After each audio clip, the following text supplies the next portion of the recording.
Chapter 8. The Treetop Hunter. The morning after the Dum-Dum, the tribe started slowly back through the forest toward the coast. The body of Tublat lay where it had fallen, for the people of Kerchak did not eat their own dead. The march was but a leisurely search for food. Cabbage palm and grey palm, pisang and scidamine, they found in abundance, with wild pineapple and occasionally small mammals, birds, eggs, reptiles, and insects. The nuts they cracked between their powerful jaws, or, if too hard, broke by pounding between stones. Once, old Sabor, crossing their path, sent them scurrying to the safety of the higher branches, for if she respected their number and their sharp fangs, they, on their part, held her cruel and mighty ferocity in equal esteem. Upon a low-hanging branch sat Tarzan, directly above the majestic, supple body as it forged silently through the thick jungle. He hurled a pineapple at the ancient enemy of his people. The great beast stopped and turned, eyed the taunting figure above her. With an angry lash of her tail, she bared her yellow fangs, curled her great lips in a hideous snarl that wrinkled her bristling snout in seared edges, and closed her wicked eyes to narrow slits of rage and hatred. With back-laid ears, she looked straight into the eyes of Tarzan of the Apes and sounded her fierce, shrill challenge. And, from the safety of his overhanging limb, the ape-child sent back the fearsome answer of his kind. For a moment the two eyed each other in silence, and then the great cat turned into the jungle, which swallowed her as the ocean engulfs a tossed pebble. But into the mind of Tarzan a great plan sprang. He had killed the fierce Tublat, so was he not therefore a mighty fighter? Now would he track down the crafty Sabor and slay her likewise. He would be a mighty hunter also.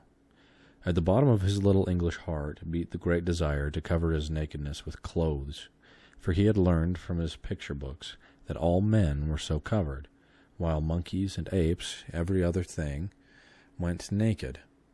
Clothes, therefore, must be truly a badge of honor, the insignia of the superiority of man over all other animals, for surely there could be no other reason for wearing such hideous things.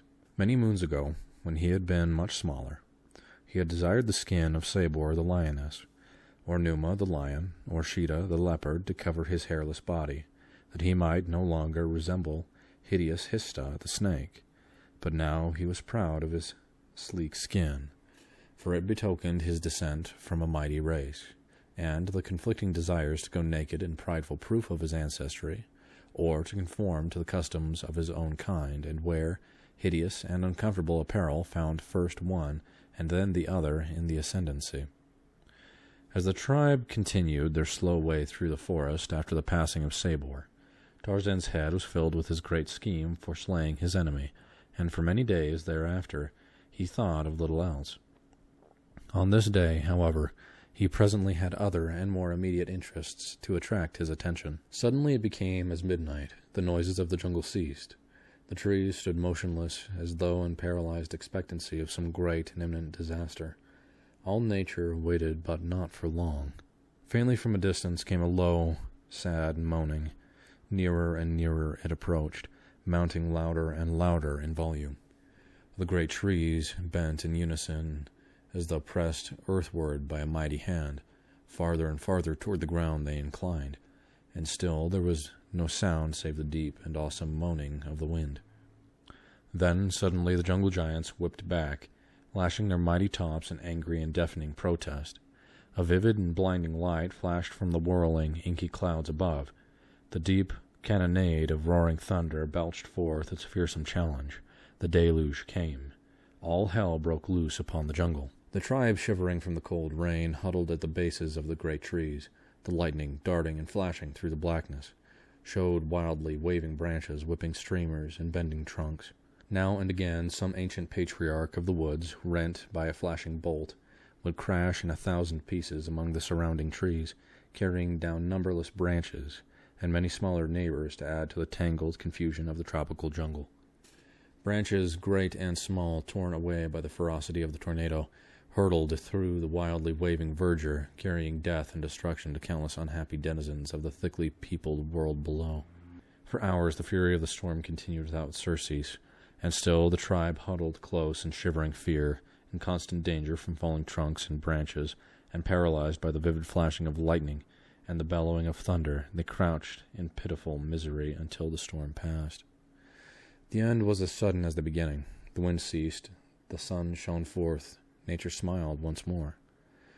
The dripping leaves and branches and the moist petals of gorgeous flowers glistened in the splendor of the returning day, and so, as nature forgot, her children forgot also. Busy life went on as it had been before the darkness and the fright. But Tarzan, a dawning light, had come to explain the mystery of clothes. How snug he would have been beneath the heavy coat of Sabor, and so was added a further incentive to the adventure. For several months the tribe hovered near the beach where stood Tarzan's cabin, and his studies took up the greater portion of his time. But always when journeying through the forest he kept his rope in readiness, and many were the smaller animals that fell into the snare of the quick-thrown noose.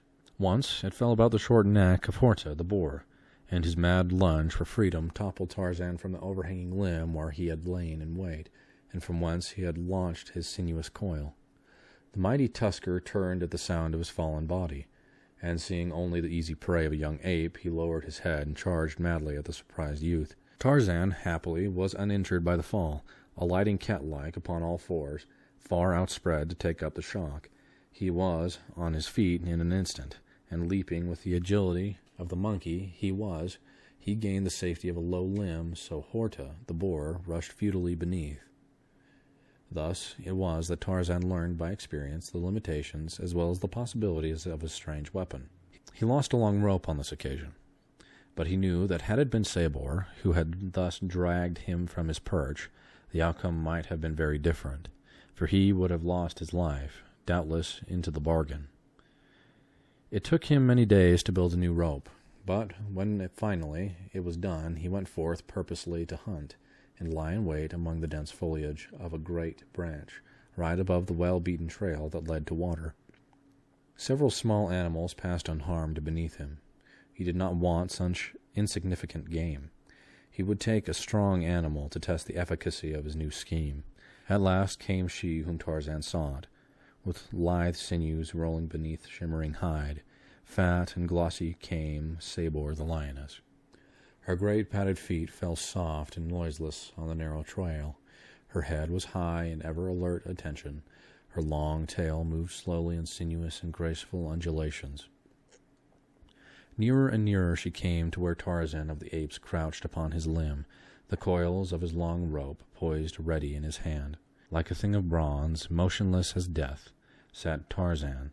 Sabor passed beneath. One stride beyond she took, a second, a third, and then the silent coil shot out above her.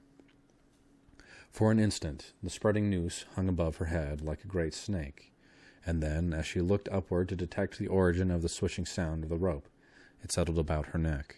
With a quick jerk Tarzan snapped the noose tight about the glossy throat, and then he dropped the rope and clung to his support with both hands.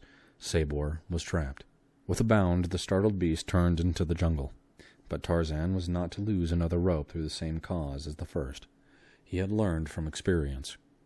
The lioness had taken but half her second bound when she felt the rope tighten about her neck. Her body turned completely over in the air, and she fell with a heavy crash upon her back. Tarzan had fastened the end of the rope securely to the trunk of the great tree on which he sat. Thus far, his plan had worked to perfection. But when he grasped the rope, bracing himself behind a crutch of two mighty branches, he found that dragging the mighty, struggling, clawing, biting, screaming mass of iron-muscled fury up to the tree and hanging her was a very different proposition. The weight of old Sabor was immense, and when she braced her huge paws, nothing less than Tantor, the elephant himself, could have budged her. The lioness was now back in the path where she could see the author of the indignity which had been placed upon her.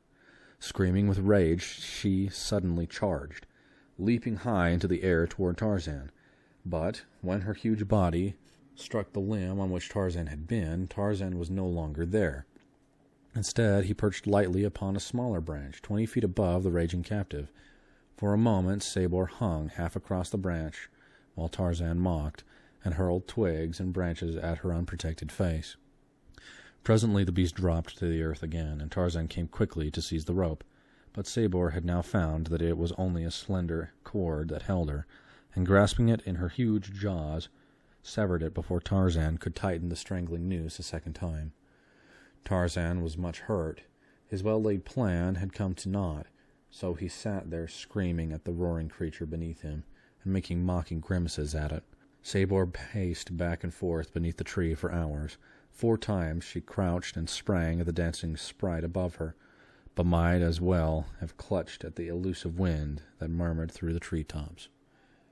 At last Tarzan tired of the sport, and with a parting roar of challenge and a well-aimed ripe fruit that spread soft and sticky over the snarling face of his enemy, he swung rapidly through the trees, 100 feet above the ground, and in a short time was among the members of his tribe. Here he recounted the details of his adventure with swelling chest, and so considerable swagger that he quite impressed even his bitterest enemies, while Kala fairly danced for joy and pride.